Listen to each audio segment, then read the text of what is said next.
ও মন যে করে পায় না, ধরে রাখা যায় না, চায় শুধু যে তোমাকেই, অন্য কিছু চায় না।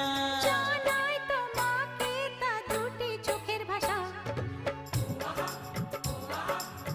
এই তো ভালোবাসা।